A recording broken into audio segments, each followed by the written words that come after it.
This is a demonstration video for how to install HP971 extra large cartridge CISS, which is the external ink reservoir connected to the cartridge.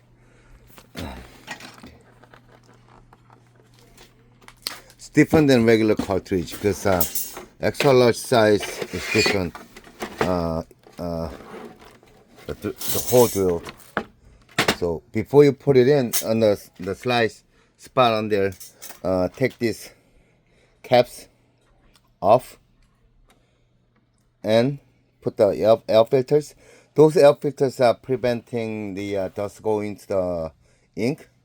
So whenever you get a wet filter on, try, if you find it out the filter got wet, replace it if possible. I usually put like extras. So just imagine that it's been installed air filter, because I'm not gonna put it on, but air filter has been installed. Okay, now slide in.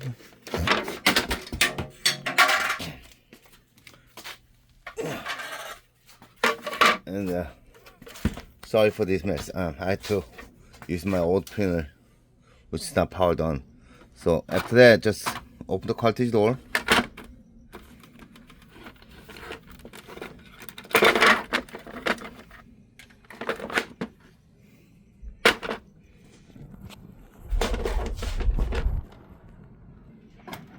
Slide in. Just give me a second.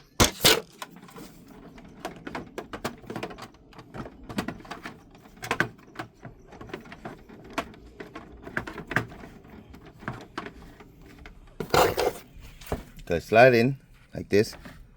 So push in the yellow color first, and then cyan and magenta and the black, and then the tube dress is like supposed to be stand up like this, and you don't have to install any the clips, the metal clamps. They're enclosed. Just dressing the line to the slide to the space. Make them straight. Give a little bit of slack and close it on. And put a little tape on the side here. Don't close it too hard, otherwise it's gonna squeezing the tube. So close it like this, and then gently, and then put a little tape on the side here. And then when the cartridge recognized by the printer, it's gonna go into the middle of the printer. So this slag's gonna go follow inside a little bit. So that's why don't put anything on here.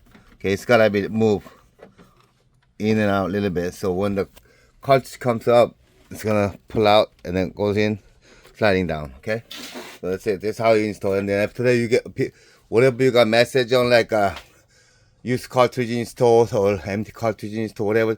Just press OK. Just bypass it. Once turn into all cartridge depleted, and then turn into question mark. That's sign of CISS, which is unlimited cartridge chip convert. So you're not gonna get that message anymore. Okay, so that's it. And then there's also the printer recovery, the instructions close. So just in case when you get a little line on it, just run the printhead recover one time. Just run regular printhead cleaning. If it doesn't go away, run the printhead recovery. Okay. And if it doesn't go away, just keep on using it, because I add up some ink lubricator, which is usually when there's a little sludges in the chamber. So when they mix together with the original ink and this ink, it needs lubricate a little bit. So I usually put them in there, and it's gonna melt whatever sludge inside slowly. So when time goes, gonna push it out. Okay, so that's it.